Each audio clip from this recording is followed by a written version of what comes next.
We are here. We We're are doing here. it. We're doing it. We are. Good morning, everyone. Oh my goodness. We What a have, crazy freaking week. yeah. It's We had, 2020 all over. yeah, it really felt like a repeat. It really did. And we're still living it. Yep. Still hasn't even ended. It's election month, not election day. It's like election 4-year cycle. I don't know what's going on. Yeah, We let's still see how can't figure long. out the 2020 election, right? Yeah. Yeah, there's still some questions. We still got some questions to answer on that one. Did you get your bougie coffee today? I I did. forgot to ask you. I'm sipping it. I should have taken my Alpha Brain. I'm not giving you all my 100% because I don't have my Alpha Brain right now. I'm sorry, people. That's some bullshit. I apologize. I'll try to keep it together. Well, I'm drinking my original blend Dunkin' Donuts. I moved my coffee maker upstairs for a 2-hour show. Dang. So I'm Upstairs. good to go. I might be skitzed out by the end of the show. I have no idea. It'd Maybe I do probably need taking to 15 go bathroom take my breaks. Alpha Brain. I got some Black Rifle coffee the other day, but I haven't made it yet. I'm excited about it though. Have you ever Who had always that? talks about Black Rifle coffee? I don't know. I hear someone talk Must about be. that all the time, like they promote it. It's not Rogan, right? Rogan only Oh, promotes it's that out. I think it's Steven Crowder. Is it? Okay. Yeah, I think he does quite a bit. I've heard good things, coffee, but I though. don't know anything about Yeah. it. Anyways, did the election go as you had planned, Kevin? I think the initial look at it was kind of like, what the hell? But as you dig deeper into it, like the popular votes and stuff, you start adding those up, and Republican popular votes went way up. Like we are leading the Democrat popular vote by something like 10 million, I think. So I saw on the Daily Wire right after that the black vote had gone up to 17% for Republicans. yeah, which is like and huge. you look at Miami-Dade, the Hispanic vote that was down there. The Nevada governor I saw yesterday went to a Republican, which Nevada I think is more, I think it went for Trump in 2020. So they're more of a Republican state, but definitely getting a Democrat governor out says even more. Right. So, I think forgot to say good morning to everyone. Go ahead. I think local races could be even more important than national races, Mm-hmm. So, and that's something that I never really always thought, the national races are probably the most important, but my viewpoint on that is starting to flip where these local races, they definitely matter a whole lot more. If there's anything that I learned from getting into politics, it's that local is very important and affects you way more than as it should. on national level. Yeah, the national level you shouldn't have to worry about who your president is, in my opinion, so much. Like, obviously, there's good and bad candidates, and we don't want Joe Biden because he's the worst candidate in the history of America.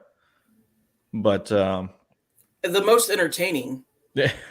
Yeah, we're gonna have gaffe opportunities with him for forever. Oh yeah, 50 years. I mean, like he Biden. trumps all of the I couldn't find any other. I mean, I found a couple, but he trumps all of the gaffes in the political spectrum. Well, it's like every day. Anytime he gets on stage, he's a new gaffe. Which is crazy. How did we get here? Like you saw him tripping the other day on the stage. I missed that one. So he's in the middle of his speech and he's like walking around the stage, and I don't think he even trips on anything, but he's in the middle of his speech and he's like, "Oh, black something. Oh, Oh, I did see that. I didn't realize that just happened. Yeah, it How was many just I went through. it was just this past week. Wow. But I mean, it's just every day getting worse too. But we have a new contender for gaffes, and that's Fetterman up in Pennsylvania. Oh So my goodness. I saw like one or two of his when I started looking up political gaffes this week. yeah, and it's one of those where like I don't want to make fun of a guy that's had a stroke, but he's in a public office now, so he's open to criticism. I'm sorry, Yeah. just And I mean, because like he put himself into that office, or people put him into that office, he's open to criticism. We have the right to say no, this guy is not it. well, I mean, we don't really know why Joe Biden is the way Joe Biden is, but we still poke at him. Yeah. And that could be a stroke situation also. Yeah, that could be. I mean, that's several things with it. That man, but Yeah. Yep. old age, having brain surgery. Did he really have brain surgery? Yeah, I didn't know that. yeah. I can't remember what the. I think it was an aneurysm or something like that. He survived an aneurysm, and they had to go in and like remove something. His family So- pushed him to run. Well, and I'm almost wondering if the Democratic Party didn't push him to run. Like, my opinion. Yeah, I mean, I definitely feel like there's some pushing going on in that. Like, I feel like if I were Joe Biden, I got enough money at this point. I'm old enough. I'm gonna go ahead and stay in one of my giant houses and live my life out. well, the problem is somebody somewhere is telling him he's the best thing that's ever been given to politics, and he still thinks it. Well, So so I feel like if you look at Joe Biden from the perspective of he is your declining grandfather, like you just kind of feel bad for him yeah, because he has no clue. Like they're pushing him into this. Like, yeah, I mean, yeah, that's what I'm saying. He has no idea he's in the White House anymore. yeah, He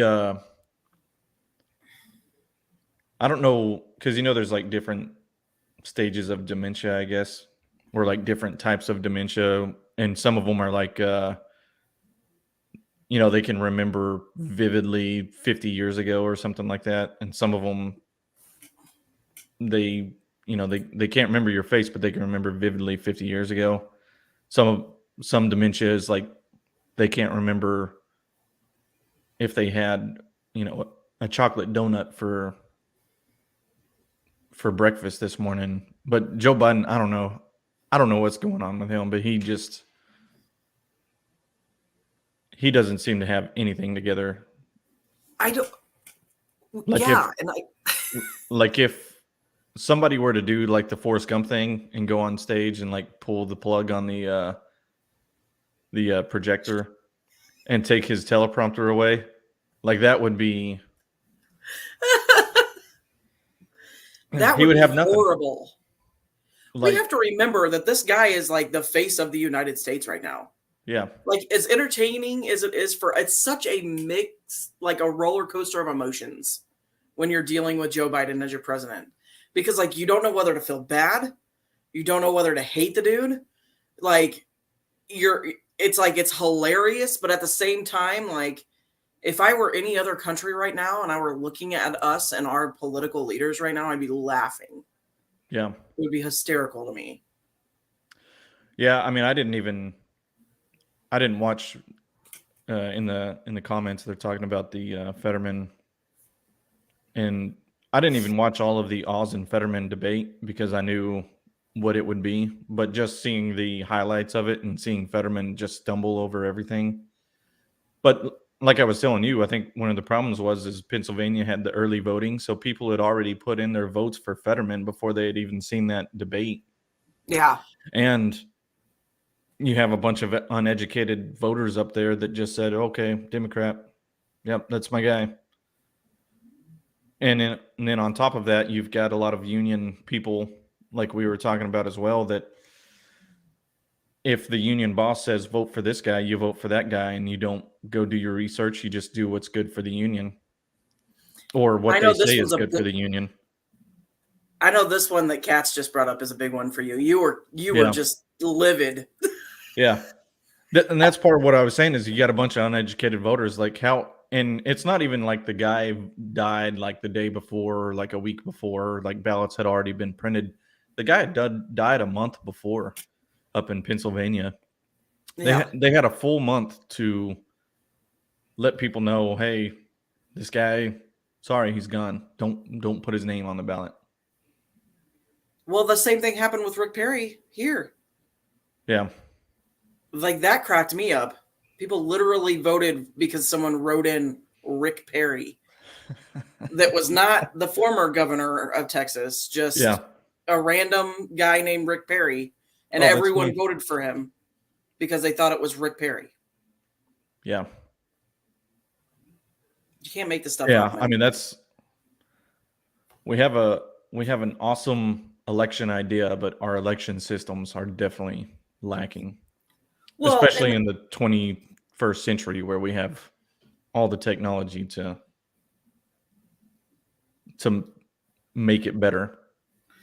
well, and they intentionally, okay, so you got to think about, I think about when I was a kid, like when I was growing up. You didn't hear a lot of people talking about politics. I heard my grandpa talking about it. You know, I didn't hear my mom talk about politics. Friends talked about politics. Teachers weren't talking about politics. I mean, like the president was the president and that was it. That's kind of what you knew as a kid. I feel like they're kind of throwing it in our face, like trying to get more people involved in politics so that it almost discourages other people from getting involved, because then you got the two sides fighting, right? Yeah.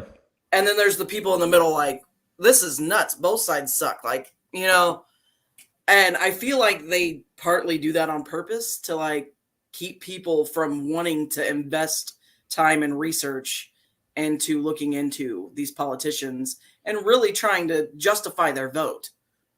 Yeah. Yeah. Well, I mean, they do the campus walks, like I can't remember which group it is, like Charlie Kirk's group. They go to campuses a lot and, they interview students and ask them, who are you voting for and why? And most of the time it's like obviously a Democratic candidate.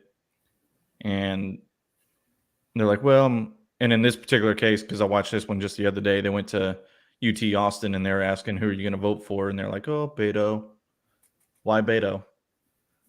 I just think that, well, my family mainly leans that way. So, and he seems like he's going to be better for my family. And that's their answer. And it's like, well, what policy, can you name a policy that you like of his? And they have no clue. And they're like, something about guns. But these are people that are going to the polls or going to the voting centers and just putting that person down. Right. But it's no like, reason. I mean, think about how smart that is. That's a smart technique, honestly. Like if I'm a politician, if I'm like some, old politician that's been in politics forever, I'm just trying to get votes. I'm going to show up to a college and be like, bro, if you vote for me, like I'll knock $1 off your beer prices. Oh, yeah. And Yeah. like party it up. Woohoo, vote for me. And you have a bunch of idiots now on the Democratic Party. Like, woohoo, we're going to vote Democrat the rest of our lives. They'll give And that's us the beer. thing too, is they can lie about whatever policies they want beforehand because nobody holds them accountable once they get into office either. Right. Like, hey, you said you were going to knock $1 off a beer. Yeah. Well, I'm still paying $6 a beer at the bar. Yep. And the politician's like, oh yeah, I just meant like, Well, I lied. yeah. I just meant like eventually. You Like- honestly thought I was going to knock $1 off your Yeah. beer? I'm raising it. Yeah. Well, I did knock $1 off, but inflation, Yeah, but I added tax to it. Yeah. That's how it works, right? Yes, Dustin, we Yeah. were talking about this. Like Yeah. does anybody know what's going on over there? Yeah, I mean, from everything I've seen, the the initial day there was something like what was it, 70 out of like 123 voting machines went down, and they all happened to kind of go down in like a Republican leaning area. And so they were telling people, well, go ahead and put down what you want on this ballot, and then we'll put them in this box and we'll run them over to another voting center and put them into the machines over there. And people are like, no, I'm not going to do that. Are you kidding Yeah. me? Let you take, like, I want my ballot to go into the machine by my hands. I don't want somebody else messing with my ballot. But so that's one of the initial things. That was day one. Well, But I heard there was like Sharpies again and everything else. yeah, Dustin, we have talked about this before. yeah, I agree with you, Dustin. I was telling you the other day, I think we should have some sort of voting test before we allow people to vote. Yeah. I mean, I personally like Tex's idea. Like he made Dana take a test before they Before started they dating him. dated. I feel like every friend of mine should be required to take some kind of test before they are friends with me. Yeah. Let's just save ourselves the heartache down the road, and you go ahead and take this test. And unfortunately, it's, it used to be like one of those things with dating where you saw if you're compatible, like, do we like the same stuff as far as music, Yeah. going out to clubs or staying in or whatever else. But now politics is we're so polarized that Oh, if go ahead. like if you don't meet somebody who aligns at least on your side of the spectrum to a point, like it's bad news. Well, and people, that's like their profiles. Like they got their pronouns and then who they voted for right underneath it. Yeah. Well, as soon as you see their pronouns, you know pretty much who they voted for, anyways. I would have paid to see this test. Yeah. Uh, We should start it. oh, Maybe that's what we should do, is start a compatibility type personality test thing friendship for compatibility. for politics. I mean, I feel like that would be beneficial. I don't understand even wasting conversations because you're never going to see eye to eye, unfortunately. Yeah. And if they pop up on the wrong side, we just cancel them. Yeah. You're canceled. Can you do an in-person block, just like when you just get bad vibes from someone? You're just like, nah, I'm gonna pretend Yeah. like you don't exist. Yeah, there's definitely that option. Uh-oh, cat's in the house. Cats in the cradle and the silver spoon. Hadn't thought about that one. Yeah, but one of the things I was going to mention, I was talking to you before the podcast started about the Arizona race, just the like the followers between the two candidates' Facebook pages. And so I pulled it up. Katie Hobbs, and I believe this is her official one, she has 12,000 followers on her Facebook. Mm-hmm. And Kari Lake has 241,000. Wait, say those numbers again? So Katie Hobbs, the Democrat, has 12,000 followers on her Facebook page. 12,000, okay. And Kari Lake, the Republican, has 241,000. On Facebook. On no Facebook. Less. There's a lot of conservatives that do not use Facebook anymore. Yeah. And I was kind of saying it before the show, like it just the metrics just don't make any sense. They don't. Because it was, and that's kind of why I said it was kind of like 2020 all over again, where Trump was running this this rally where he was, filling every seat, at his rallies, and Biden had 6 people and 5 of them were cameramen, and they're Right. saying, "Oh, it's because of COVID. It's because of COVID." But and it was the same way. Like Trump had thousands and thousands of followers, and Biden, had like the followers he had from whenever he was vice president, and that's about it. Which wasn't much because Obama is the celebrity with that. But Right. Let me start off with two words. Sorry.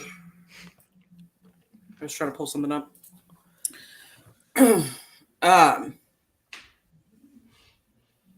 Yeah, none of it. Well, and that's how the whole thing, like you could look on everything is COVID. True. You could look up, that's what your headache is, pickle, COVID. You could look up anything, like it didn't matter, Twitter, TikTok, YouTube, anything during the 2020 election, and that's how it looked. Like nobody was really paying attention to Democrats, and everyone was paying attention. And so none of the metrics really make sense. And I mean, I don't know if they fumble those numbers. I don't know how much of it is true. Like that's the other thing I have to take into account. Like if I really want to start changing my perception and kind of trying to meet in the middle here, I have to start thinking of it in different ways. So I try to see it from every side, but it just doesn't make sense. It doesn't matter what side you look from. I don't know. I don't know. yeah, I mean the other sore spot for some of the people who may be listening is the Michigan race. And since we're talking about COVID and the elections, because did people Sorry guys, he didn't know. Yeah, did they give them did like the Men in Black show up in Michigan with like the little clicker that erases people's memories and just like blast everybody with that? Because how does Gretchen Whitmer get back in? Well, that and Illinois. Like, I mean, Illinois isn't as shocking because there's so many voters in Chicago. Still shocking to me. You would kind of think, like as much as you hear like New York City and Chicago and the problems that they have, I would think that people there would be like, I'm tired of this shit. Like getting carjacked and seeing people get shot every day on the news. Like something obviously is not working. Yeah, rebels in the Chicago area, not in Chicago, but yeah. And she's not a JB fan. I don't know how he won again. Like how is he even running at this point? I mean, he's obviously not running, let's be honest. That coming from a big person. But yeah, I mean, like you look at I can't remember who I was listening to the other day, but they were talking about just the strength of the candidates. And I think Fox News was trying to throw a lot of heat at some of the candidates that were like Trump endorsed, like Oz, Kerry Lake, and they're saying like, oh, they're losing, they're losing. And they were saying like they're weak candidates, and like, well, they're 100% better than their opposition. Like, I don't think it's a question of candidates. It's just a question of our voters are not informed anymore. Or they're just, they vote the party line because they've been Democrats for their whole life and they're never going to change. Right. Oh, I missed this one. Yeah, I agree with that. I think so too. I definitely think that. Trump endorsed Bailey. Oh, yeah, I forgot about Darren Bailey. I'm surprised that he didn't win. There was a lot. I mean, he was everywhere. Yeah. Darren Bailey was all over the place during the election. I was really surprised with Lee Zeldin, too, in New York, that Kathy Hochul. Well, and who's a crime denier. What's crazy is New York was closer to flipping than Michigan was. Yeah. That's what blew my mind. Yeah. And even though even though in New York the governor didn't go red, there was actually a lot of House seats. Like this has to have scared the Democrats because a lot of New York did actually turn a little more red. Mhm. And that's kind of surprising considering that probably a lot of conservatives had already left New York for Florida. And that's one thing that surprises me about Arizona. All the people leaving California to go to Arizona, there's got to be more red votes going into Arizona right now. Yeah. Got to be. Like, right. And before the 2020 election, as Texans, we were always worried about people from California coming over here and voting blue. But so far, we really haven't seen that. Like, everybody we're still very red. I mean, it is getting closer, but if Texas, I mean, I hate to jinx us. I'll be surprised if Texas turns blue anytime soon, especially after all this crap. Yeah, I think I was worried about it in 2020, just because everybody was so scared with COVID.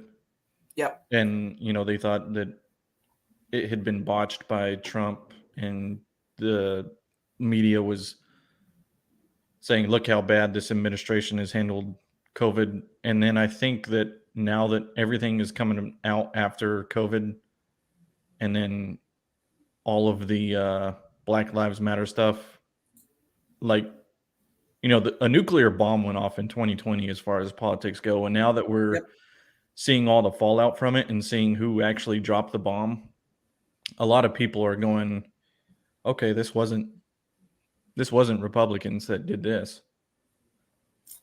Yeah. And so this is a lot of this stuff isn't making sense as I read stories, as I'm looking into stuff. And I haven't jumped too far into it just because it's been a crazy week with the election stuff. But the more stories I read, the more I'm with Stoney. It doesn't exist at all, or it doesn't make sense at all. Like, No. The numbers we're seeing 2020 election numbers, like, it doesn't make sense. Yeah, I can't believe some of these numbers. Like, even the Lauren Boebert race, I think she finally pulled ahead. I'm going to look that up right now, but I think she's ended up winning that one. But it's like way tighter than I thought it was going to be. So it's 99% reported, and now she's about 1,000 votes ahead of the other guy. So it looks like she's going to win that. But wait, I have to do this really quick since Dustin is here, and I can't promise that he'll be here this whole time. So, Dustin, I pulled this up for you since you love Obama so much. Oh, God. Here you go, bud. This is my favorite clip from Obama. Months we traveled to every corner of the United States. I've now been in 57 states. I think one left to go. One left to go. Alaska and Hawaii I was not allowed to go to, even though I really wanted to visit, but my staff would not justify it. You can tell. Makes sense. Checks out. Yeah. I mean, he there are definitely 57 states, and he only had one left to go, which was Alaska and Hawaii. Yeah, well, he wasn't allowed to go to two of them, so yeah, he probably doesn't even realize that Alaska is not an island. I feel There's so many people. There's so many people that live their whole lives not realizing that Alaska isn't an island. I can't believe the amount of people that think that Alaska is a part of Canada. I've had people announce that they're moving to Alaska, and then and people are like, "You're moving to Canada?" Like, no, it's the United States. It was never even a part of Canada. Like, it was Russian before we got it. Let me read this.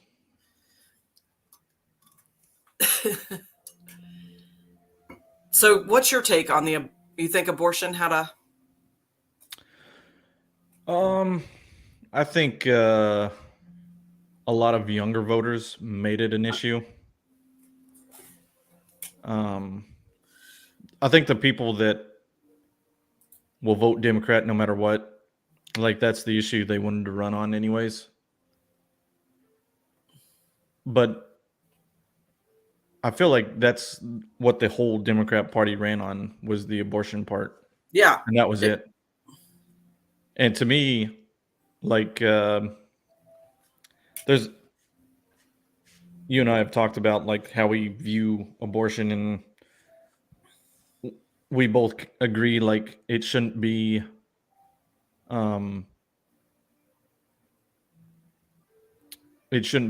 like what people go to. Right. It Just shouldn't be used as a because, birth control. yeah. Yeah. But I don't think that it's an issue that's big enough. It's not like inflation that affects everybody. I'm with you. And they do this all the time. They're like, oh, look, this is a huge deal, even though it's only affecting like 10% of the population. Yeah. Huge deal. But like, don't look at the other shit that's really affecting every single one of y'all. Like, Yeah. And Dustin, you voted for him, man. That's all I have to say. Did you vote for Obama, Kevin? I did not. I didn't vote for Obama either. I didn't vote at all back then, though. Yeah. In that race, I'm trying to think. The initial one, I was actually at Marine Corps Infantry School the first time Obama ran. And I'm trying to think, because one that, who was he running against? I have it in my head. McCain, right? Yeah. Yeah. So I was, and this is a kind of a funny story. So we were, like I was said, we were at Marine Corps Infantry School, and we were sitting there. We were in Camp Pendleton, California, and there were probably 300 Marines sitting there with M16s, and we were getting a class outside, and our instructor was standing up on this little pedestal type thing while we were just sitting around them in like a school circle with our M16s, and this big boat of a car comes pulling up. It was like a 87 Oldsmobile, comes pulling up. And at first, he was asking for directions, and I don't even know how he got on the base, but then, like it had just been announced that Obama won, and the guy came up, asked for directions, and then as he's driving off, he's like, "And thank God we got Obama in the White House so we can end these wars, blah, blah, blah, whatever." And the staff sergeant that happened to be kind of standing behind us, like ran over to his car and like grabbed his window, and he's like, "How'd you get in my base?" And the guy's like driving off, and the staff sergeant's like dragging his feet. But yeah, I'd almost forgotten about that story until now. But it's funny because the guy said, "Thank God we got him in here so we can end all these wars," and then we had another 8 years of wars with Obama. Right. And Right. probably some of the worst parts, almost. Yep. And like the military struggled under Obama, like bad. Like people weren't getting paid. Yeah. And Yeah, there were every single year. In fact,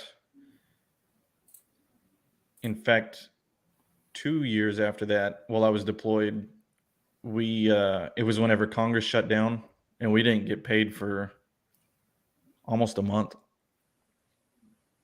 Luckily, I was deployed, so it didn't matter too much. Right, like I you was have getting the option. Yeah, I was getting meals at the dining facility and stuff like that, so it didn't matter a whole lot. But if I was at home and having to worry about myself, paying the mortgage and stuff like that, at the time I didn't have any rent due. But yeah, it happened almost every year with Obama that for about a month, people didn't get paid. Well, But I feel like Congress did, though. right, and I feel like enough people didn't talk about that at the time. Like you just didn't hear about it. Yeah. It just sucks. Well, if people makes did talk about it and they were a fan of Obama, they would just be like, "Well, it's the military. They just need to suck it up." You know, that's what they signed up for. To not get paid? Yeah. Okay, Right. that's crazy. I So agree how- with Dustin though on this. I cannot stand Obama. No. Oh my goodness. I was sitting in my real dad, because normally when I talk about my dad, I'm talking about my stepdad. But I was in Illinois sitting in my real dad's living room. And this was before like politics was a big thing to me. And so I'd been trying to like dabble in a little bit just to figure out, this was probably like 2018. Trying to figure out what the hell everybody was talking about with Trump and how crazy everything was and da da da. And so we're sitting in their living room, sitting there with my real dad and my stepmom, who I did not realize at the time are super Democratic. I should have known that. And I just said, like, a clip of Obama came on the news, and I was just like, oh my God, why are we still talking about that dude? He's like one of the most corrupt people I've ever heard of in my life. Yeah. And they shut up. And they were like, excuse me? And I was like, what? No, oh, y'all don't talk crap about Obama here? I forgot. Whoops. I forgot I'm in Yeah. Illinois. Yeah, he's just always struck me as being like if he had a spirit animal, it'd be like a snake for sure. Yeah. Some kind of snake. Like every time he talks, I just kind of it's not even like the imagery I get in my head whenever he talks is just a snake like coiled up, like acting like it's not doing anything, like looking snake-like, just ready to strike at something. Yeah.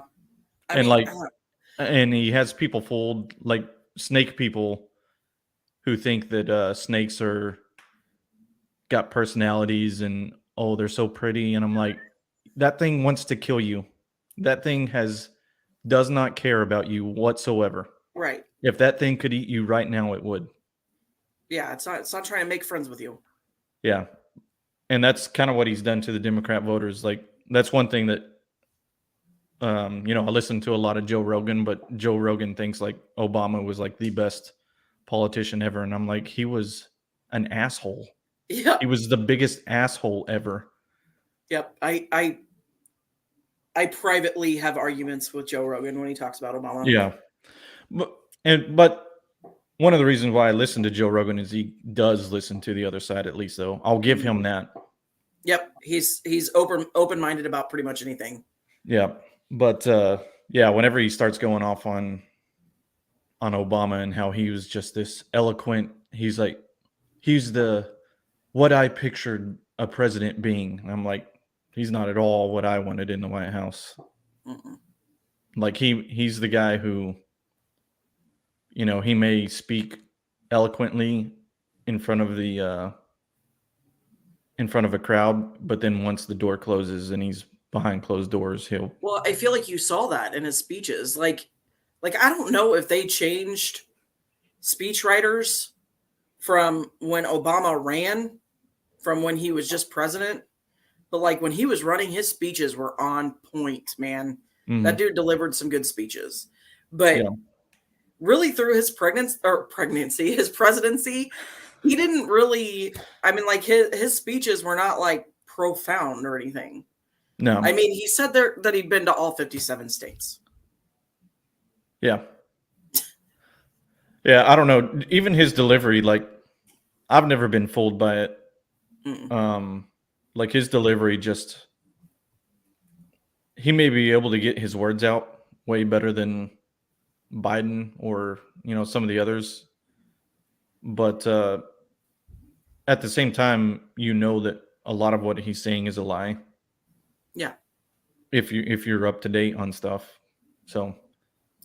Well, I think it's funny, and not saying that like, I'm a huge like Trump lover at the moment, but I think it's funny that the media, like if Trump going out and rallying right now, they're like, they make fun of that, right? They poke at it and they say all these, things about how, why is an ex-president out rallying and but what they don't focus on is the fact that Obama's doing the same thing because Joe Biden can't do it.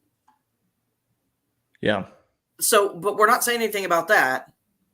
Just focus on Trump. Like, that's where it's all of this stuff is so confusing. You have to really kind of read and research to even get an idea of what's real from what's fake, because so much is over dramatized and lied about, or under dramatized and not spoken about. So yeah, I mean, it's hard to tell for me what's real from what's not based on what I'm seeing in the media. Yeah, and that's kind of what I was saying to you before. You were talking about or asking, what do I make of like the Trump and DeSantis feud? And I know there's obviously some sort of I wouldn't even call it bad blood, but it's kind of like a rivalry. Maybe there may be a little bit of a power struggle brewing, trying to decide who's going to run. But I think a lot of it is the Democrats are just trying to drive a wedge in the Republican Party, and that's their opportunity, is to say that Trump and DeSantis are feuding, and there's because if that would be the worst thing that happens to the Republican Party, is if both of those guys run. Yeah. Well, and I'll be honest with you, I don't want Trump to run. I want there to be a better candidate than Trump. And I was talking to a friend about this the other day, and he made a very valid point, which was, see, if Trump runs again, he can only run for 4 years, right? Mm-hmm. If we get DeSantis, we got 8 years in DeSantis, and he's way younger than Trump is. Yeah. So, like, you really have to play your cards like that, too. Yeah.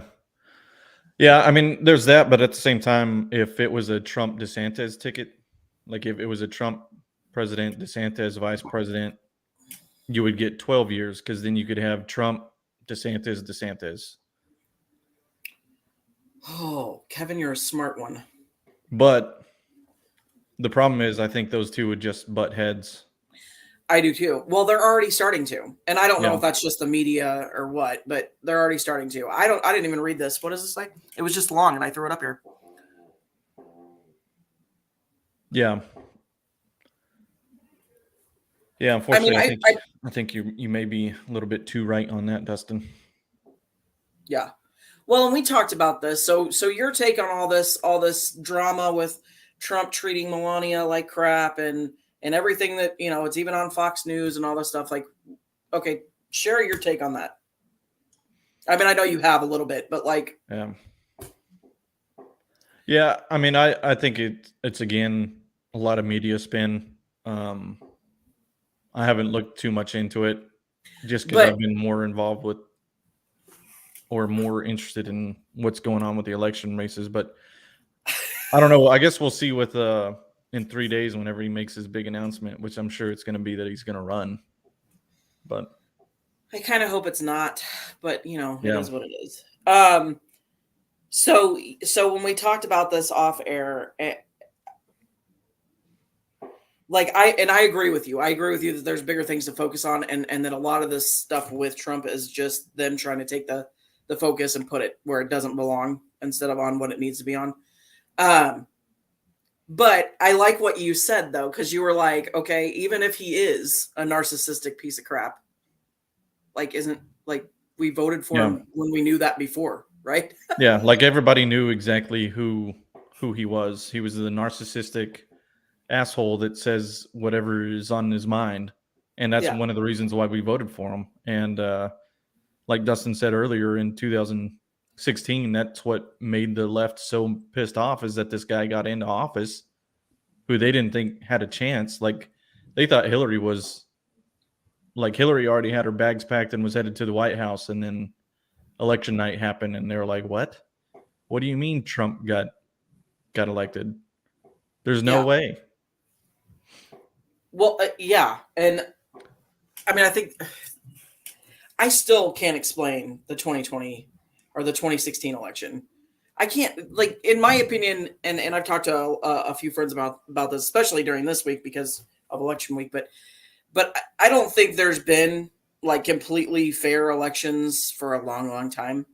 For a long time. Yeah. I just think both sides cheat, and that's just what they do. And it does it change the outcome? It might. It has the potential to. We'll never know unless we actually get someone to investigate our elections correctly. Yeah. But like, I feel like it deters a lot of people from voting, and that's what they want too. And I hate that part of it because, like, Yeah. either way, if there's a small chance to take, even if it's 2 hours out of my day to try and rectify our election process by voting, then I'm going to do it. I don't care if it's stolen or not. You know what I mean? Yeah. I mean, I think you're onto something with that too. And it's kind of like the frustration in Arizona. It seems like it's almost purposefully done just to discourage people from coming out. Mm-hmm. Like, the left talks about voter suppression all the time, but having a system that doesn't work is voter suppression because people get discouraged. Yeah. Well, and you could see it all over the internet this week. I mean, it didn't matter what social media platform you were on. People were either extremely excited or extremely mad. And like, and you could see, like, the people that were mad were like, this is why it's important to vote a certain way. And it was all about you should have got out and vote. We should have changed it. We should have done this. And like, people just don't realize how important that process is. Like, you have to go out and do it. I don't care if it's stolen or not. I mean, what happened in 2016 is probably the perfect example. They didn't steal it hard enough. Trump stole it harder. You know what I mean? Like, yeah. So, yeah, I mean, probably what Trump because said, he didn't realize as many people were going to vote for him either. You know what I mean? What Trump said in 2020 after Biden was elected about, he's like, the only person matter is Hillary because she's wondering why didn't they do this for her? Yeah. Well, yeah, that was one of the funniest Trump moments this is going to be totally random, but so I was looking all this stuff up or whatever for the show last night, and I went into politics, and somehow the Amber Heard trial came up with all this stuff, which I never paid attention to. I didn't get into that. I didn't care. I don't care. But it came up when I searched politics, and Amber Heard's face is up there, and all I could see was Hillary Clinton. And I'm like, how did that happen? She went from being like this gorgeous young actress to looking like a young, washed up Hillary Clinton. And I don't and know. now I can't unsee it. Right? I'm seeing it in my head now, and I'm like, oh, damn, she's right. It blew my mind for a second. I was like, why does this chick look? And she's just like Hillary. Yes. All right, what's Dustin got to say down here? Yes, they should be. Yes.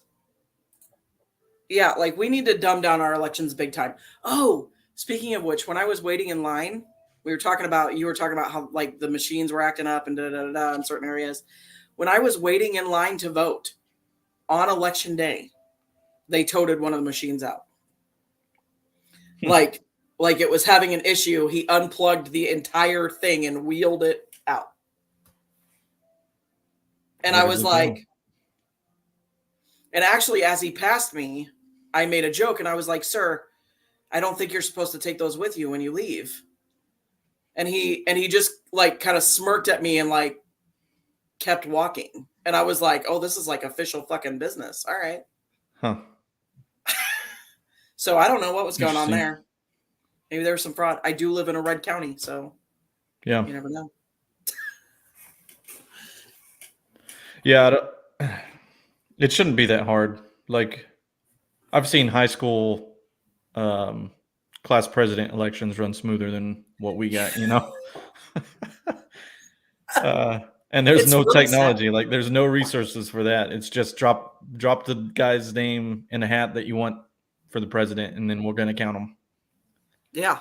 And that's how it, like, it shouldn't be that hard. We have, you know, if it's good enough for a university to have fill-in bubble answer sheets, and then they run them through the test, and you can get your degree because those things don't lie about the answers that you got on a test.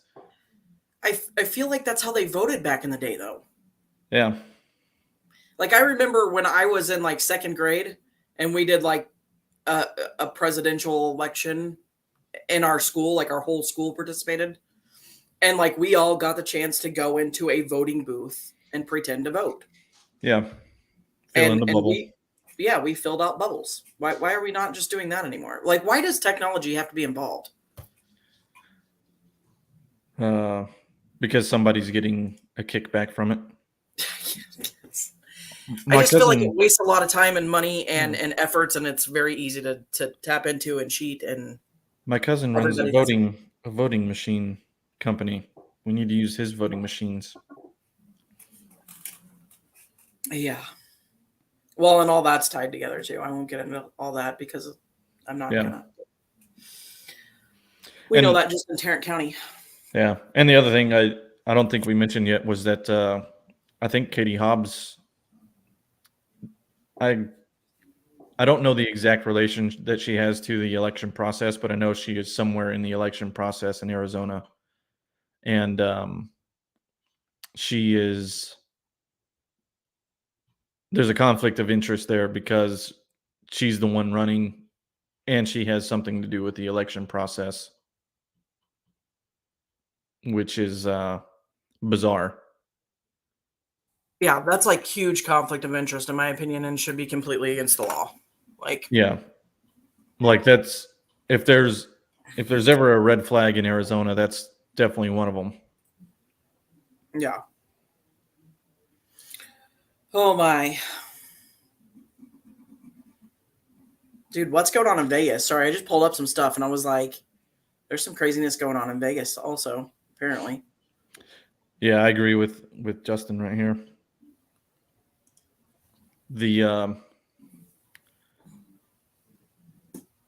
And it's also kind of one of those things where, like, we say it's a red wave, and then even though we did really well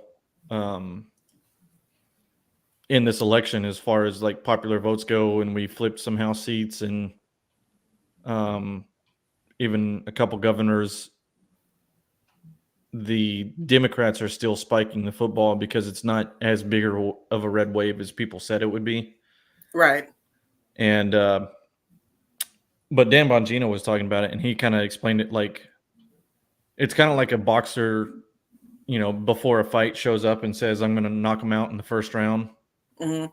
And they go all 10 rounds, and the boxer still wins. But because he didn't knock him out in the first round, they're like, oh, look, he didn't do it. Yeah. He still won, but the victory isn't as big because, he was saying, oh, I knocked him out. I was going to knock him out in the first round, but it took all 10. So, right. So yeah, we should stop saying it's going to be a red wave. We should say you need to get out there and vote and take 10 people with you. Well, I think it's silly to assume that it's going to be a red wave, or that even on either side is going to be a wave. Because, I mean, is it happening?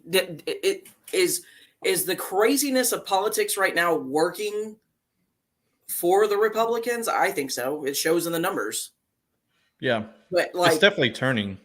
Yeah, everyone needs to not focus so much on complete takeovers or just like let it be what it is. It doesn't have to be a red light. Don't set expectations. It's working. We may not be as organized as the Dems. We're not trying to, work together to take over the world. But well, the biggest thing that the Dems have is media. And a lot of people are turning away from media now because we all know CNN is full of shit. MSNBC is full of shit. Yeah.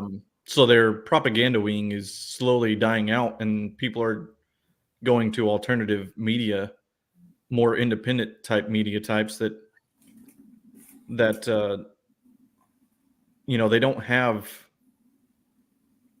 somebody at the corporate level saying this is the story we have to run. No, they have like an independent like Substack page or something like that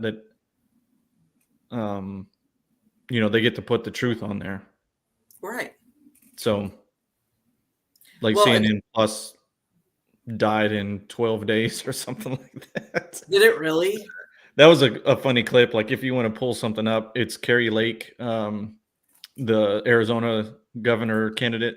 She's talking to she's a CNN reporter walks up and she like wants a little interview with Carrie Lake, and I forget how they got into it.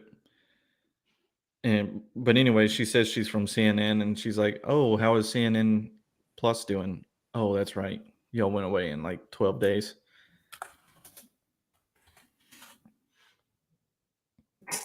Oh, it's like a thing. Oh, it's a thing.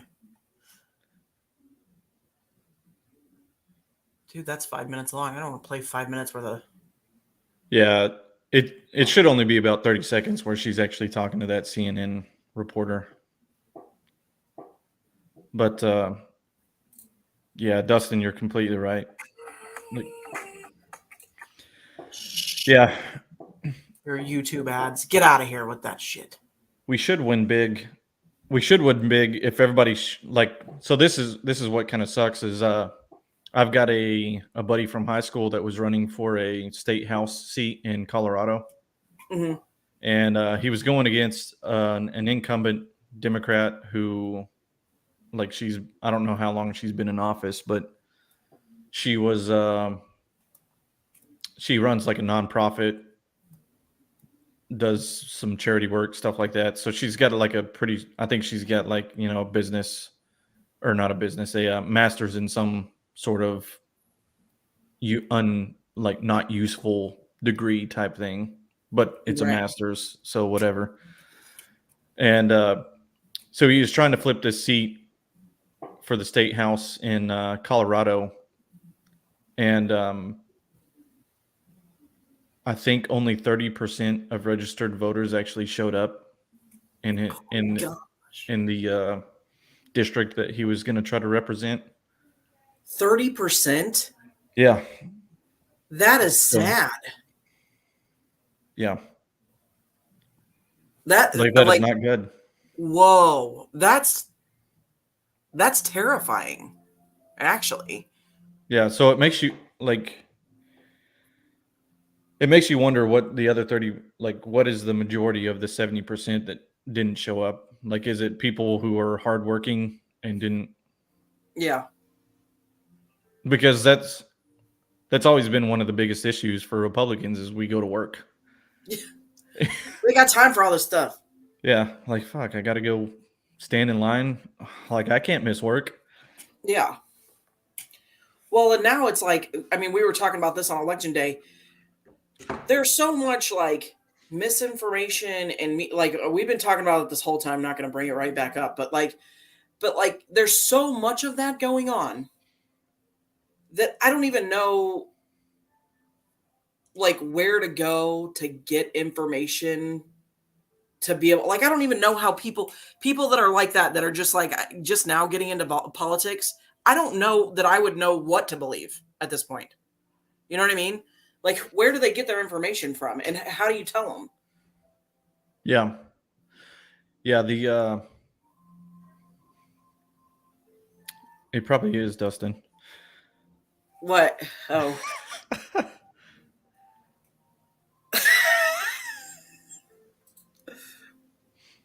Dustin, yeah, just come in and talk to us. That's what I was saying. The media propaganda wing of the Democratic Party is slowly going away, so we're becoming less credible. There's still people that are going to obviously watch it, but you would think by now, it always amazes me that we're split 50% down the board. Is that even possible? I don't think so. I don't think so either. But that's the problem is people just aren't educated at all. Well, and like we've been talking about, they amp stuff up that's not really going on. They don't talk about stuff that's really going on. Like, I don't know. It's frustrating. Our Yeah. media is very frustrating. And then so it puts that into the heads of everyone. So then even when you go look at like smaller podcasts and stuff, you don't know. It's all opinion, right? You don't know if they're saying it based on any kind of facts, or even if what they're researching is factual information. We just don't know. Yeah, It makes me mad. and that's why I say independent. I trust independent journalists these days. A few of them that, like, what is his name? Glenn Greenbeck, is that his name? I don't He was know. he was the guy that whenever Snowden, he was the guy that basically did the journalism on Snowden whenever he released all that stuff. Oh wow. I So didn't know he's that. yeah, so he used to be affiliated with somebody, and then I guess after the whole Snowden thing, he kind of started doing his own independent journalism. So guys like him, I would trust more because he's actually he's a gay journalist who's always leaned a little more towards the left, but since like 2020, he's like been very outspoken about like the BLM riots and Yeah. like all this other stuff. So he's not. But that's the thing is, if anybody has any kind of common sense that used to be leaning towards the left, I mean, you see it with Elon Musk right now, who said if you want to fix things, you're probably better off voting Republican this election cycle, and they're trying to go after Elon Musk, even though he'd voted Democrat down the board for most of his life, till now. Yeah. I mean, most people in powerful and powerful positions like that, most people are Democrat, unfortunately. I was just about to put that up.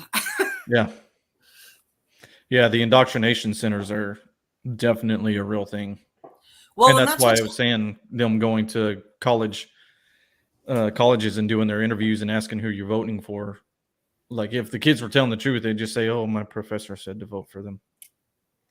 right. And it's scary to be a parent with children at that age right now. Yeah. Because with Kayla, so my almost 20-year-old here in 2 weeks. God, I'm old. She's going to school. She wanted to go to a big college. And then she kind of wanted to go to a smaller college, and then it got smaller and smaller and smaller. And eventually, thank God, now she's just doing like online school, which I'm okay with. But it's like, how, like, as a parent, you feel like such a jerk because you're like, I want my kid to be successful and go to college and make a career out of their lives. But at the same time, I don't want my kids to go to college. Yeah. And my middle one, who she's a very creative kid and probably is like her mom very much and hates everything about school. So like for her, I'm just like, find something you enjoy. Like, you don't have to go to college. Is it, massage therapy? Is it, I really want her to be a welder because that's just cool. But Yeah. find something, focus on that, train yourself to do that, and then go make money and enjoy your life. Underwater welders make like $350,000 a year. But Man, they definitely and you get to scuba dive and weld. That is freaking cool.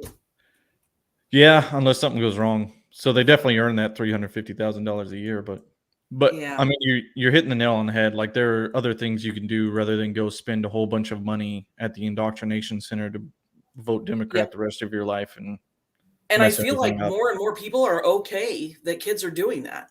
Like, yeah, go be something, go do something. School isn't a defining factor in your life. And man, I have been waiting for that for 40 years. Not really. I haven't really been on Earth for 4 years, but if I had it all to do again, I probably never would have gone to college at all. Would you still do reserves? It's a good question. I think Should we Like ask you in 3 years? I would still go back. Whenever I came in, I probably still would have gone in. The only thing I would say is if I knew now the way the military is right now, I probably wouldn't have gone in. We've had that conversation too. This is a good one for Dustin. Yeah, Can we get into that a little bit? sure. Because Yeah, I mean, I feel like the military is less prepared for a war than it ever has been, yeah, simply because it's becoming an indoctrination center. hmm It's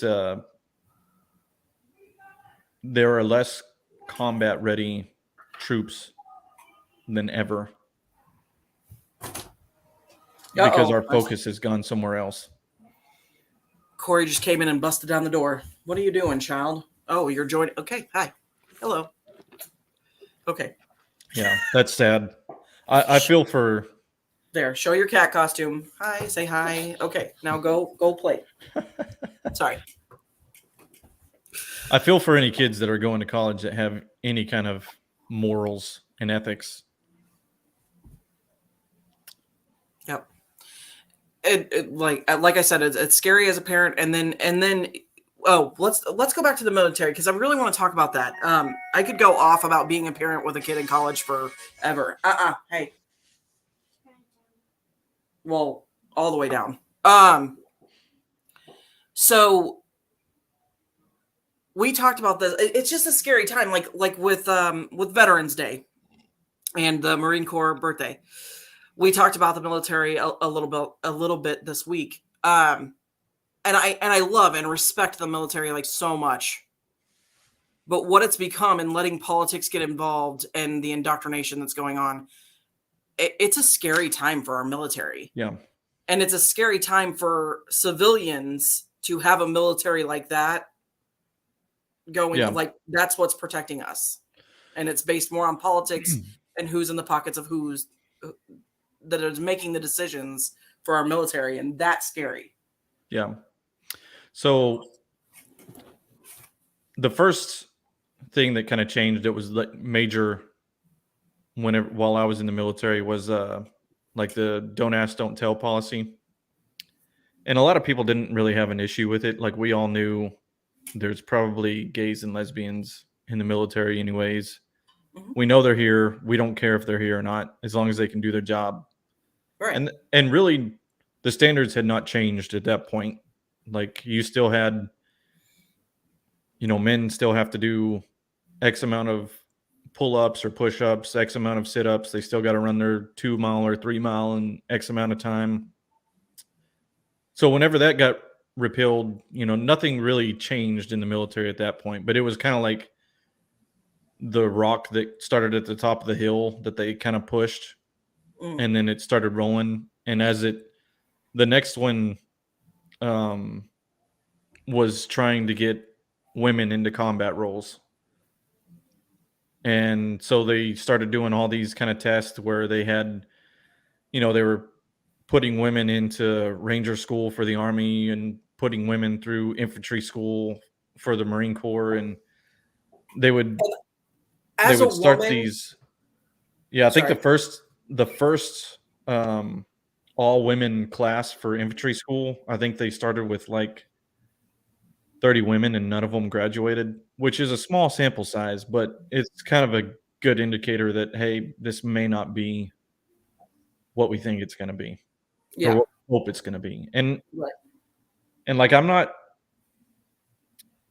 opposed to the idea, but it's just, the problem is physically, it's not going to work. Right. And with like, from a woman's standpoint, it's hard because I'm very on the fence about that whole scenario as a person that, is as a civilian who is hoping that we have a strong military that can keep me and my family safe on our freaking soil. Like, I want the strongest military I can possibly have, right? But as Yeah. a woman, I'm like, yes, women, Girl power. go. Yeah. You know, it's Yeah. like And it's there are certainly women that can do it, but they are kind of, they're a rare breed of woman that can actually, because I was talking with it. This was several years ago while I was still in the Marine Corps. I was talking with a guy that he had deployed to Afghanistan, and he had what they call a FET team. They're like female integration team. So while they're in Afghanistan, basically these female teams, I think it was like 4 or 5 to a team, they would go out with an infantry platoon while they were doing patrols. And so if they came across any Afghani women, they were the ones who would interact with them, so that there wasn't that culture. Men aren't supposed to interact with women in Muslim cultures. So they would use those women to go out with them. But anytime they left the wire, they would be doing like foot patrols. And the women that went out with them weren't allowed to carry any extra ammo, any extra weapons, any extra food. They had only what was theirs, because they were afraid that they would, basically break down, blow a tire, so to speak.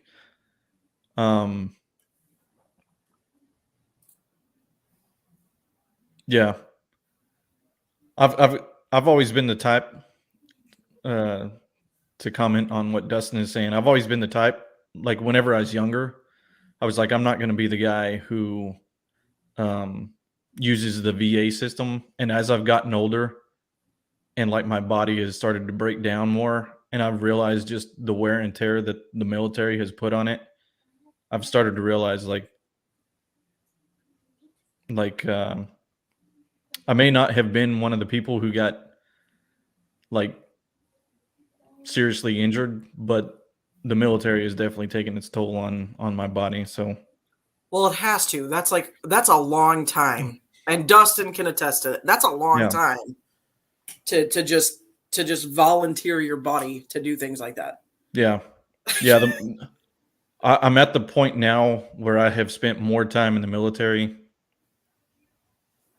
Like I've spent the majority of my life in the military now than I have out of it. Yeah. So yeah, I had like a bigger light bulb moment on it yesterday, but maybe that can be another show. But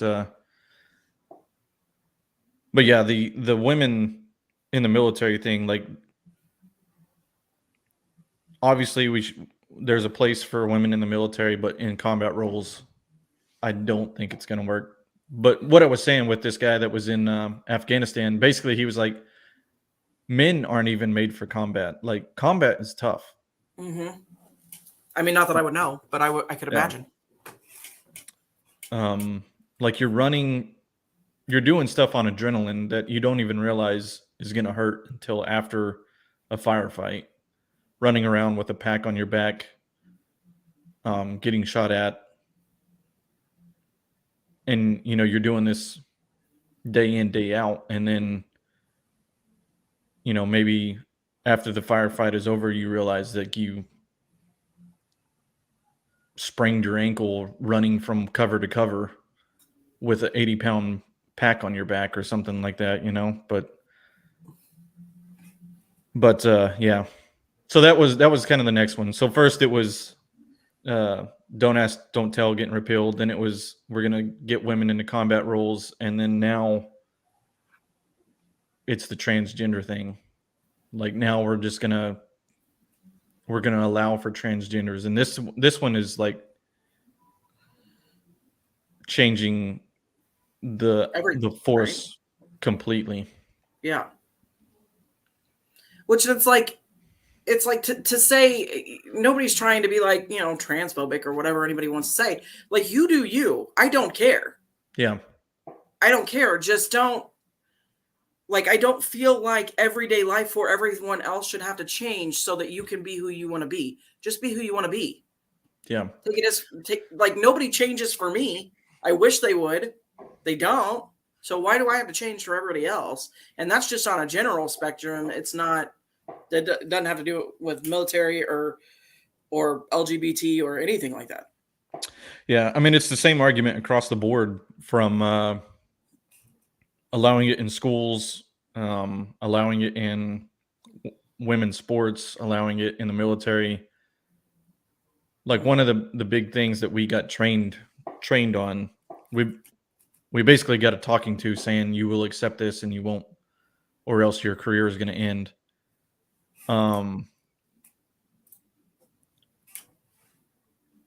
But basically, if a person in the military thinks that they are supposed to be a different gender, they can go plead their case to a military doctor, and I think it's like 2 people have to sign off and say, okay, yeah, they convinced me that this male thinks that they're supposed to be a female, so we're going to change their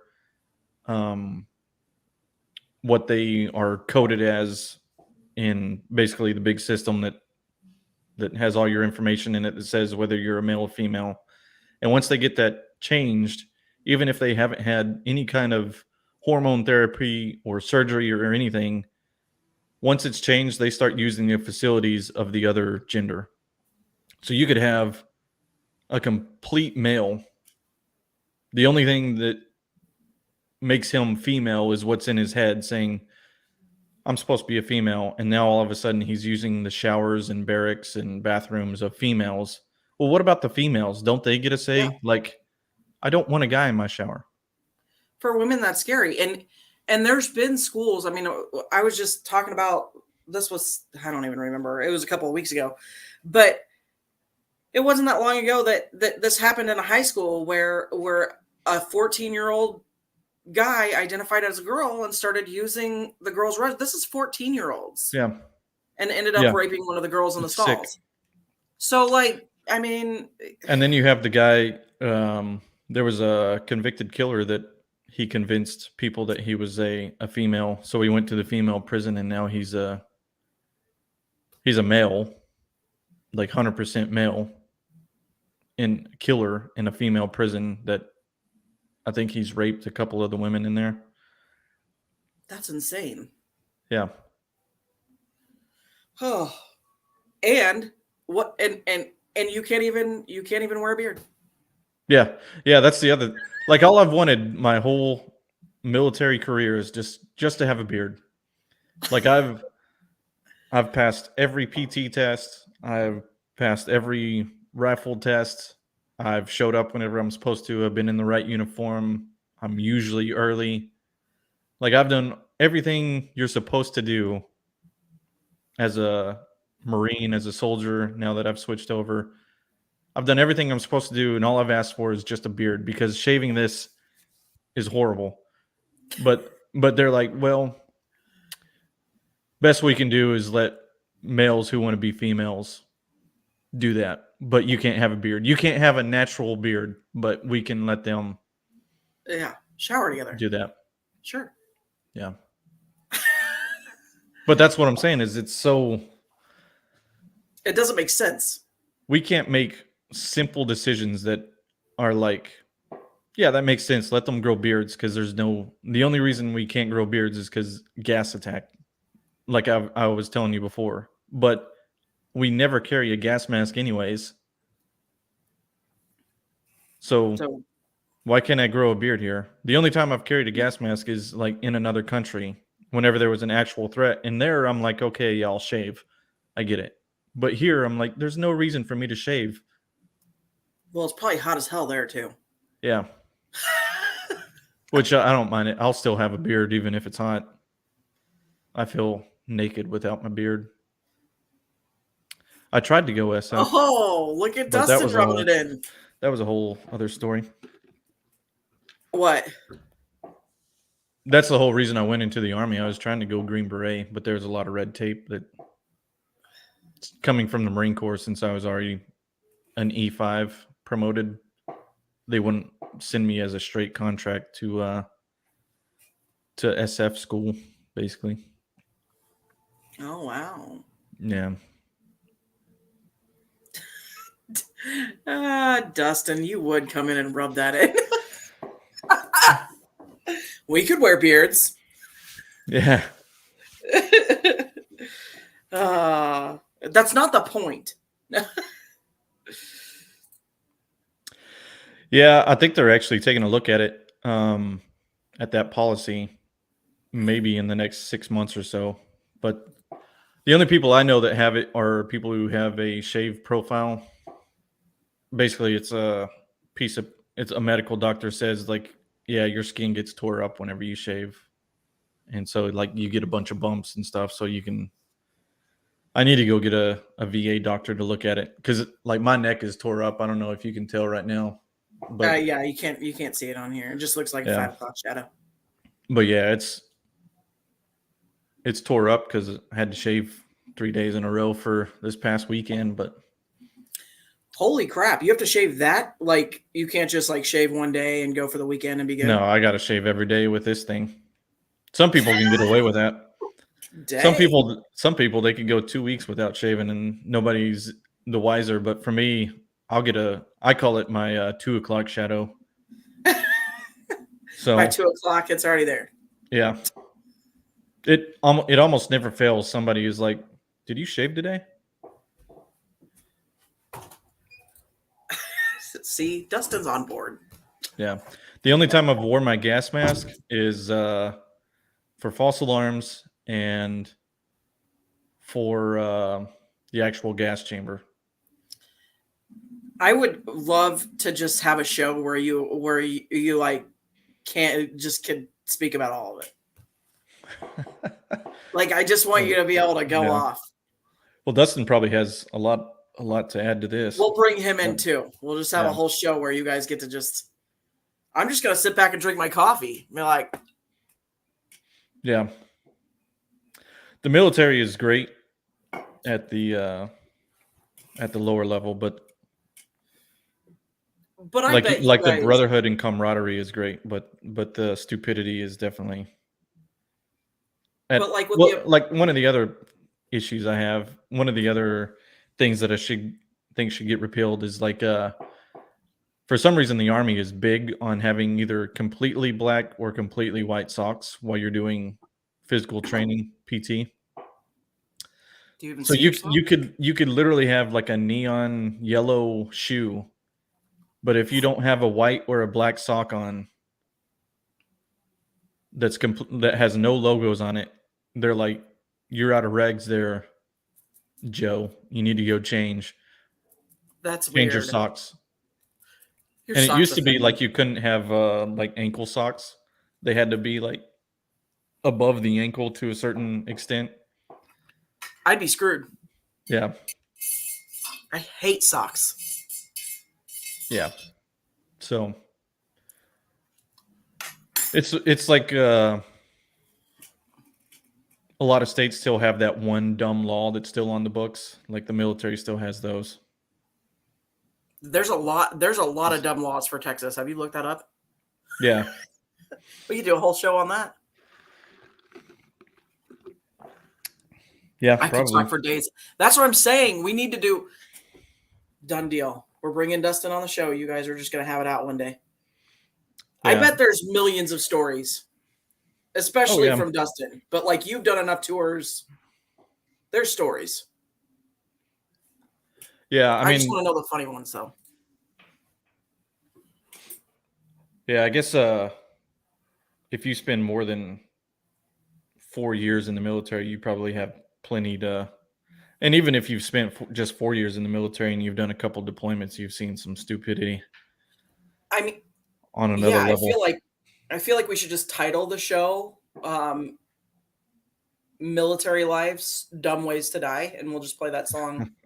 Dumb ways to die. Yeah. Yeah, I got talked to several times about that as well. Tube socks all the way, boys. And Get 'em out. and one of the things that really bugged me was it was always somebody who was like a PT failure that was talking to me about it. And it was like while we're doing the PT test, and I was like, last I checked, I was ahead of you on the run. So maybe you should get some below the ankle socks for your run. Who's doing this ankle monitoring? people with nothing better to do. And that's what's funny is like they'll find the one thing that's out of regs on you, and I'm like, last I checked, you didn't make height and weight, so you're Wait, out like, of regs 24/7. so like, are these who's? But that's what I'm saying. Like, what rank are these people? That like, are they a higher rank than you? Most of the time they're like one above me. Oh, so you're really just like, okay, yeah, whatever. Yeah, got it. That's funny. Oh Lord, Dustin has Yeah. something to say again. Well, the Army actually allowed sleeve rolling like 3 years ago, but most people didn't take the way the pockets are on the sleeves.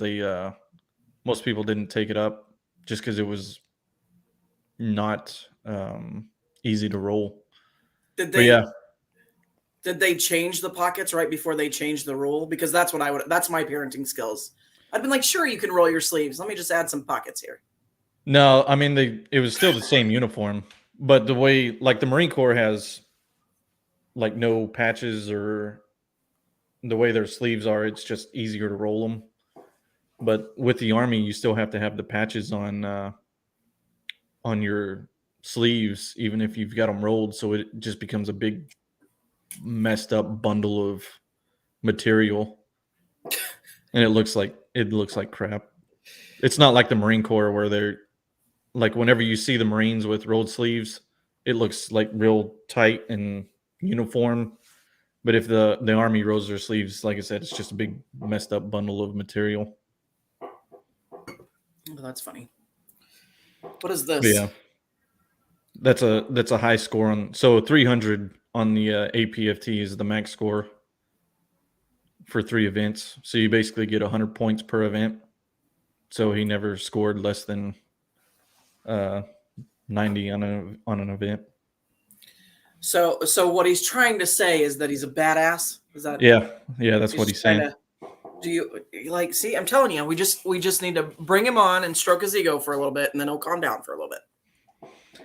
But that's the thing. That was kind of what I was alluding to with the standards and stuff too. Is they actually changed the APFT. They call it the ACFT now, the Army Combat Fitness Tests, and so the APFT used to be basically push-ups, a 2-mile run, and then sit-ups.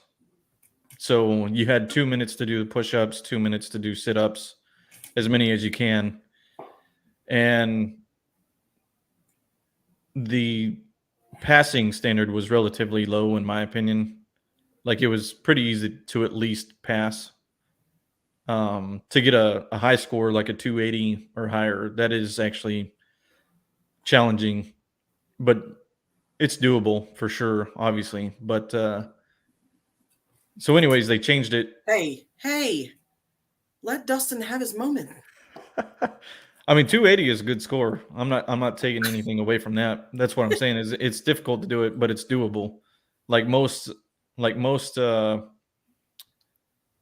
SF units and infantry units, 280 would be like the standard, the minimum standard for those, because you are expected as an infantry person to be more fit than, the person who's sitting at a desk just doing admin stuff. But whenever they changed over to the ACFT, the Army Combat Fitness Test, it turned into you do a deadlift. They call it a standing power throw. Basically, you have a medicine ball and you throw it backwards over your head for a certain distance. And then they have what they call the sprint drag carry, where you run down and back 25 meters, drag a sled with like 90 pounds on it down and back. You shuffle, like side shuffle down and back, and then you do a carry with like kettlebells down and back. So you have a certain time that you got to do that. Then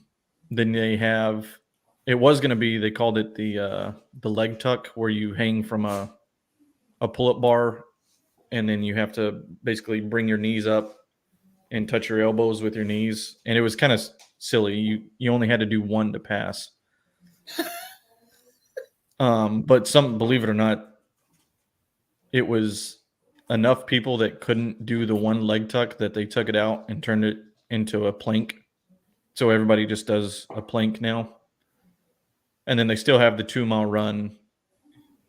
Well, like, how long of a plank are we talking? I would have rather just tried to touch my knees and my elbows. Yeah, I would have rather done the leg tucks. It's like from a minimum score on the plank, it's like 110 if you're like in the older bracket, or it's like 130 if you're in the youngest. So it's there's not age a whole brackets. Yeah. But this is what they were trying to do. They were trying to take age brackets and even gender out of it. Like, they were trying to have one standard across the Army for the whole thing whenever they restructured this PT test. Mm-hmm. And so females and males were going to theoretically have to do the same score. And then whenever they were doing the test on it, there was something like 66% of females couldn't meet the minimum standard. And so they're like, well, we're going to have to put another gender bracket in there, basically. Like, we have to have a female standard. And so this is, they tried to do away with it, but it was obvious that there was some sort of divide between physical, right? Between males and females. Yeah. Which always cracks me up, because in society there's not. Yeah. Anymore. Yeah. But that's the thing I'm talking about is now that they're trying to do the transgender stuff, and they tried it with the PT test to take the gender out of it completely, but now that they're going to do the transgender thing, my question is, if there is a biological female who transitioned to male, now she's in the male PT standard, what if she can't meet the male PT standard? Then does she get to go back down to female? I don't feel like that should be an option. Yeah. I feel like if you consider yourself to be male or female, you should. That's what you are. That's where you stand.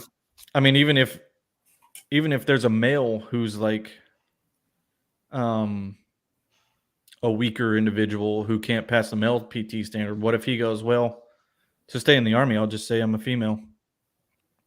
I'll convince some Army doctor that I'm a female, and then I'll just have to do the female standard. See, this is where, like, I don't like the blurred lines there. Like, at some point, a grown-up has to say, this is the line. Well, and this is why the whole argument with the homophobia comes up and all that stuff, because nobody really cares. Nobody cares. It's not affecting my life if you change your gender. I don't care. Yeah. But like, when it starts affecting, when it's 1% of the population that's affecting the entire population, and we have to change everything for that 1%, that's when we need to start questioning things. Yeah. I don't even think it's 1%. I think it's less than 1%. And that's the thing, that they try to make it sound like a bad thing. They always put phobia on the end of something. And I'm like, it's not phobia. I'm not scared of you. Mm-mm. It's just that I have common sense, and I know that there are things that are going to turn up bad down the road. Like, I have the forethought to think 5 to 10 years down the road, this is not going to be a good thing. Or, for that matter, probably an issue. But now we have all these laws and regulations, and that's exactly what we're talking about, Dustin. Like, it's changed so much so quickly, I feel like, with everything, not even just with the military. Yeah. But like, we've had to change our standards so quickly for such a small portion of the population. Yeah. Let me accommodate 1%, less than 1%. And the 99% has to deal with it. And nothing against them, but the bottom line is, me as an individual, I know that I can't do anything that you were just talking about. Okay. So I'm not going to sign up for the military because I know that I can't do that. Now, if it was something I was passionate about and I really wanted to do, could I get myself into the shape to be able to do that? Yeah. If it's something I really wanted to do, maybe when I was younger. Yeah. But like, I don't expect them to make changes so that I can do that. Yeah. But why? So why? I mean, to me, it's like, and then we have to get into the realm of privilege, like, and everybody in some form or fashion is privileged in some way. Yeah. You know what I mean? There's a former Navy SEAL that they actually transitioned after they got out of the Navy SEALs, and her name is Kristen Beck. They actually did an interview with Joe Rogan on it, and they talk a lot of it's one of those interviews. It's kind of like what's her face, Caitlyn Jenner. They kind of have a lot of the same views on it. Like, if you want to do it, you need to do it on your own time. You don't need to do it on the military's time. Right. Like, the military has their mission, and that is to protect the United States and to go kick ass. It is not to be a vehicle for you to do your transition. And at one point, the military was considering like paying for hormones and surgeries for people who wanted to transition, which was bizarre. Like, I've wanted LASIK surgery my whole military career, but because it's not beneficial to the military, they're not going to do it, right? But they were considering doing these transitions for people so they could be what they're supposed to be. Well, I mean, so what's the normal protocol when someone has to have like gallbladder surgery or something? Well, I mean, if it's emergency, obviously, like because you know, that you to go me in. would be like worst case scenario where you have to put these things in. So that's why I'm asking. Go ahead. Yeah, I mean, that's definitely not an issue. Like, if especially if you're deployed, going to the hospital and the military hospital and getting the surgery you need for that, that's not a big issue. But like, is it the same? Do the same rules apply? Are they going to be treated differently than somebody that has to go in for gallbladder surgery?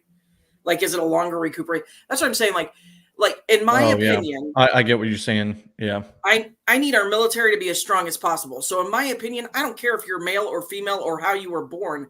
Just be one or the other by the time you get there, or do it after. Yeah. And that's kind of what Kristen Beck, the former Navy SEAL, was saying, is that, you know, you may have these thoughts of trying to transition, but you have to meet the military's standards and you have to meet the military's mission. You can't make the military, and that, unfortunately, that's what a lot of people are trying to do. They're trying to make the military work for them. Like, even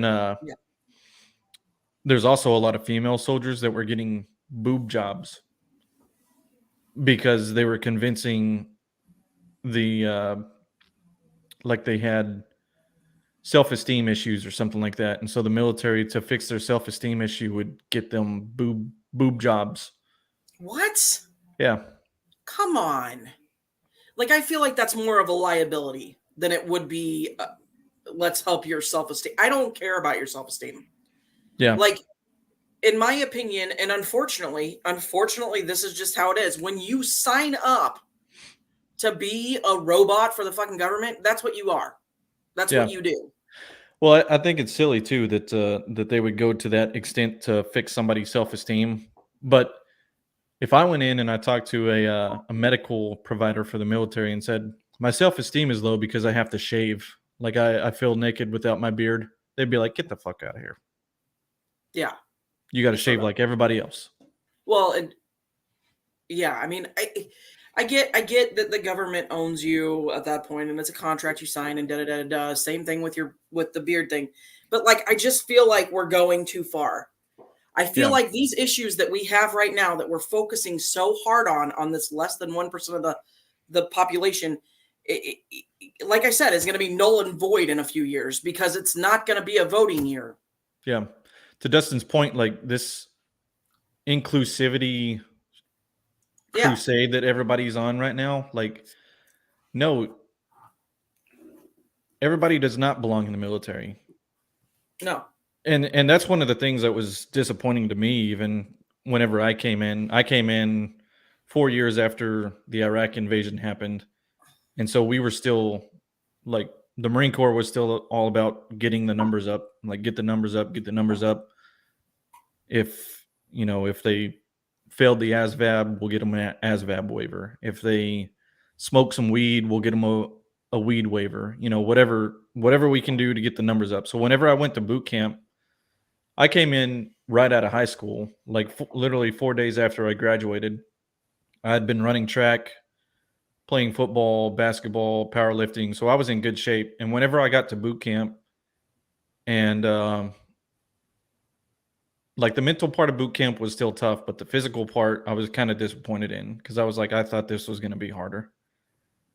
Like I thought the people around me, like I was kind of disappointed that the standards were as low as they were.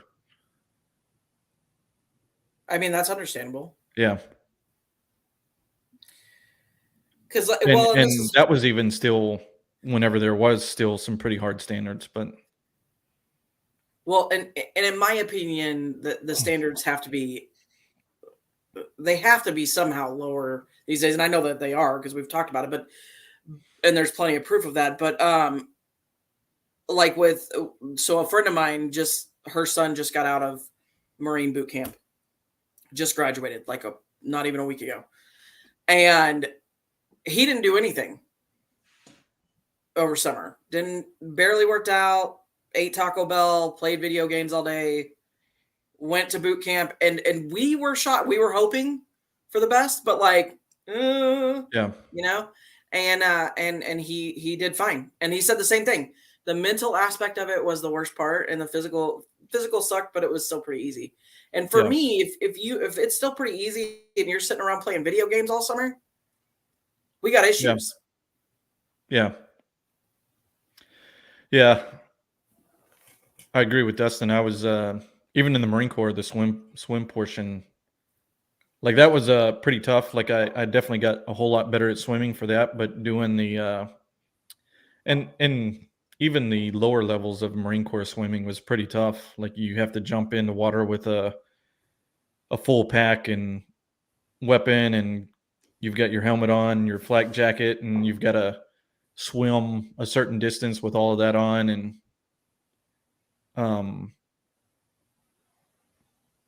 but yeah, that's why I was going to go Green Beret, because he didn't have to deal with the water part. See, that part I would be okay with. I am the most buoyant person on earth, I think. Yeah. I really do. I feel like you could land like a Black Hawk helicopter on me while I'm in the water floating, and I would still be okay. So load me down and throw me in the water. Yeah, I got this. Well, your pack is actually very buoyant. I can't say that I would swim, but I would float. I'd be okay with floating. Yeah. The pack is actually very buoyant, but if you when you jump in the water, you have to expect that you're going to be face down in the water with the pack basically like floating on the top, and you with your face in the water, and then you've got to unbuckle it and swing it around. And it's like the Navy SEAL movies. Yeah. So you unbuckle the pack, swing it around, and then you basically put yourself on top of the pack with your gun on top, and then you'd be like swimming. But I was actually the first generation to go to the Marine Corps in my family. Everybody else had been either Army or Navy. I don't have. I mean, my real dad was in the Navy for I think 2 years, and then got into a motorcycle accident on base, and ended up getting discharged. So yeah, that's the most. Besides grandparents, that's the most military I've got going on. Yeah, I had my grandfather was in the Army. He was kind of between World War II and Korea. He was in that kind of sweet spot. Luckily for him, but he had a couple brothers that served. One was in the Navy in World War II, and then one was in the Army Air Force, and he was actually shot down in over the Baltic Sea, and they never recovered his body. He was on a bombing mission. He was on a bomber in World War II and was on a bombing mission to Poznan, Poland. Wow. Yeah, but and then I had an uncle that was in the Air Force during like Desert Storm, kind of that era. But I was the first one to go to the Marine Corps. Wow. Look at you. Yeah. I'm wondering how morale is in some of these states. Sorry, to go back to election for just a second. Yeah. I talked to some of my Michigan friends, Dustin being one of them, on the day after election, and they were not happy. I did not realize how not happy, and I made jokes, and I probably shouldn't have. Yeah, check on your Michigan friends because they're not okay. Yeah, exactly. I wouldn't be either. I would. Good morning. I don't know. I would be seriously considering leaving that state.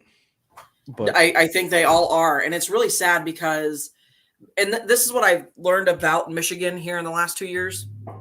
I always thought when you think of Michigan, you think of Detroit, right? And so you think of like crime and how dirty they portray Detroit to be. And you just don't think of Michigan as a place you want to go visit. No. And that's sad because besides Detroit, and there are parts of Detroit that are gorgeous, but like besides that area, there are amazing, beautiful places to go in Michigan.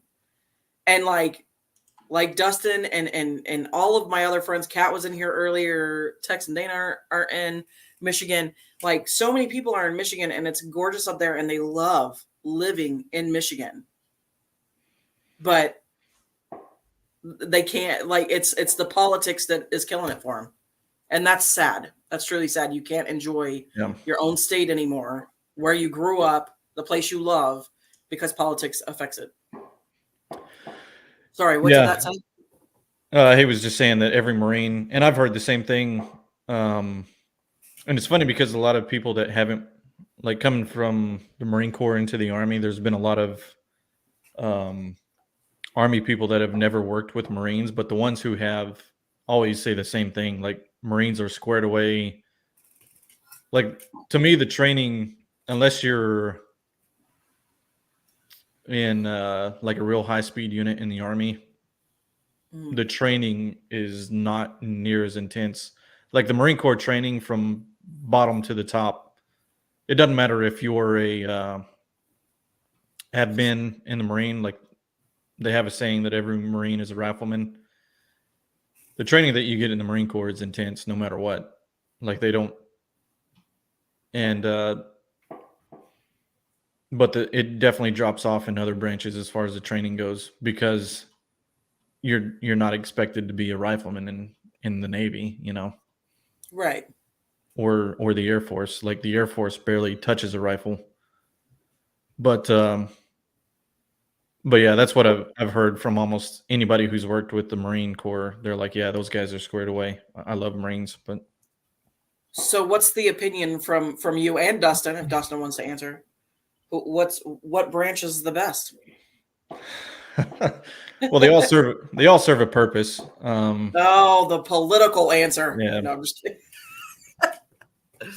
Like, you can't have, the Marine Corps can do a little bit of everything, but they can't do it all. Right. I'm biased to the Marine Corps just because that's where I started, and that's kind of like where I got my feet wet in the Marine Corps, so to speak. So that's where, once a Marine, always a Marine. And let's be honest, the uniforms are just sharp in the Marine Corps. Yeah, the Marine Corps, and that's one thing that I think the Army has really screwed up is the Marine Corps is very steeped in tradition, and like we've kept the same uniform with small variations over the years, but we've kept the same uniform, like dress uniform, since basically 1775. But the Army has changed their dress uniform multiple times, and sometimes not always for the better. Right. I mean, I if it's based on looks, I mean, Marine Corps all the way. But Yeah. And like there's another saying that the most, you know, the best weapon that the US has is a Marine and his rifle. And whenever it comes down to, you know, you can have all the technology in the world, but whenever you have to go knock the Taliban out of a cave, you're going to send in either, you know, special forces group, or it's going to be a Marine, you know, infantry Marine. So Gotcha. So should we we got like a few minutes left.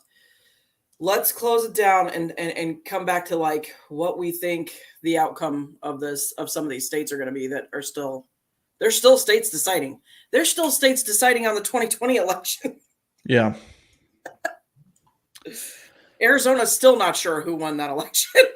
Yeah, they're still at only 83% or something like that reporting. I think it's going to go towards Kerry Lake, but I don't know. I hope it goes towards Kerry Lake. Some tomfoolery happens, because that's one of the things that they're asking her to do if she does get into office is clean up the election. And I think she seems like she's a very proactive, very driven individual. I agree. So she might be one of the best things to happen to Arizona. Well, I think that she could get it done if she keeps the same energy going. That's the problem. She seems like she would. Yeah, you really don't know with these candidates that haven't been in office before. As you hope that they keep the same energy. But yeah, I think that'll go towards her. But overall, I think I know a lot of people, like we were saying ahead or before, that, you know, the red wave was coming and they didn't see it come as much as they thought it was going to. But I think overall, the results are pretty telling that there's a shift happening. Mm-hmm. Even though, like, blue states are going to be blue, but our red states are only getting redder. And as long as people are leaving California, like once they, you know, reevaluate populations in California and New York, and they realize that 200,000, 300,000 people have left the state, and they've got to restructure and be like, well, California's electoral votes are now only, you know, I can't remember what they are off the top of my head, but they're only 8 electoral votes now instead of 12 or something like that. You know, that makes a difference. And Texas is going to be, well, all those Californians that are voting red now in Texas showed up in Texas, and now Texas has, instead of 14 electoral votes, they've got 18, you know, so it's going to make a difference. Yeah, there is a lot of time that has passed for Arizona. I don't know which election he's referring to, but both. Yeah. Well, I think that a lot of people don't keep that in mind as well, because there's a lot of people that, like, when you truly love where you live, like you grew up there, you love it, you enjoy it, and you want to spend the rest of your life there. There's a lot of people that forget that people are fleeing those blue states right now. So your votes flipping red, if people are fleeing your state and moving to Florida or Texas or other red states, like that's going to affect your vote. So there's only going to be even more blue votes now. Exactly. So, I mean, it's all the little things that are going to start adding up, especially in 2024. I think we're really going to see a difference start to show there. For the better. Yeah. I mean, unless this is the thing, is unless Joe Biden makes a serious effort to come back to the middle, and it doesn't look like he's going to, I think 2024 will go very badly for them. But I don't think he's planning on he's like pushing division right now. Yeah. That's what's crazy is you have a president who can't form sentences, but has the gall to get on national television and put down the entire half of the country. Yeah. Like, and I feel like some of these Democratic politicians believe some of the lies that they spew. Like, you have to understand that you're talking when you put down like Republicans or conservatives, or you're talking about a huge portion of this nation. Yeah. It's not all. We're not a democratic nation like they want us to believe. There's several of us that don't vote that way. You just put down half the nation, and then you want us to vote? Are you crazy? Yeah. Well, apparently we're all semi-fascist if we're on the right side, whatever that means. But yeah, I saw I can't remember which race it was, but I think it was a governor race, and the Republican won, and in the concession speech that the Democrat was giving, he had to bring up January 6th. It's like, really, dude? Like, Of course. it's been 2 years. Nobody cares about January 6th. Like, you've made it this. Well, we do. We just don't care about it in the aspect that they're talking about. Yeah. Because I'm like, I'll be the first to admit that I'm livid with Trump for not pardoning January 6 people. I'm livid that there's still people sitting in prison right now. Yeah. And maybe there are some guilty people. I don't know. I haven't researched it that much, but like there are some innocent people sitting in jail right now being tortured because. Yeah. Yeah. Yeah. Everybody cares about. Trinidad and Nash under oppression.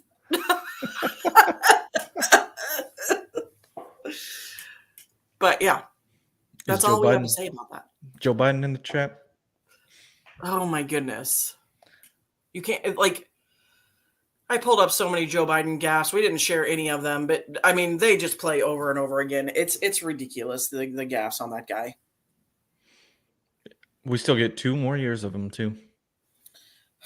That's what sucks is this election made it seem like it was getting closer to time to vote a new president, and we still got 2 years. Buckle up, ladies and gentlemen. Yeah. It already feels like he's been president for like 4 years.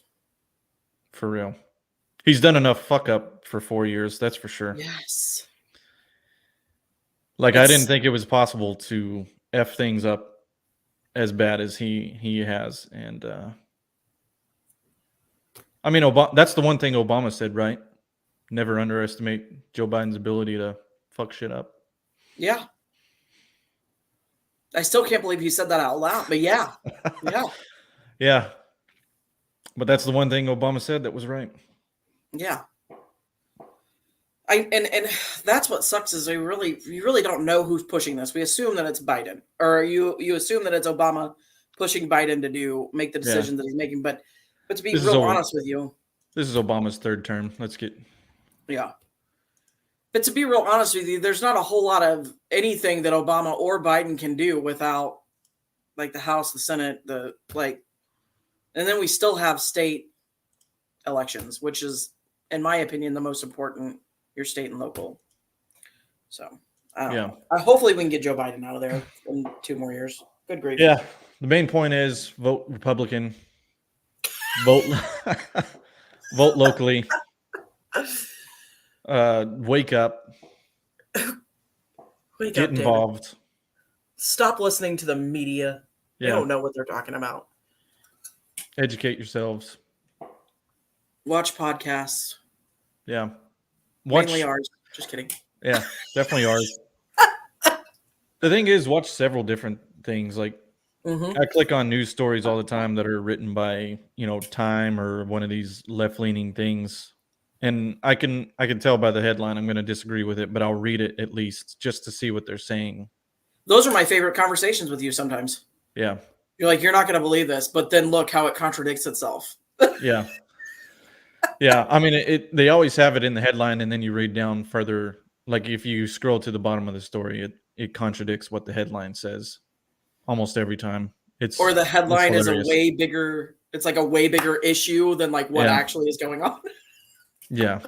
I can't think of any off the top of my head, but we could probably do a whole show of just like the news headlines for that week and talking about that. But ridiculous news headline show. That's an idea. Yeah. Anywho, you ready to get out of here? Yeah, we filled 2 hours up. Dustin stayed with us the whole way. I know, Dustin. I am proud of you. Are we doing this again next week, or you got? We should be good next week. Yeah, me too. All right. Bye, Dustin. Everyone have a great day. See ya. Later.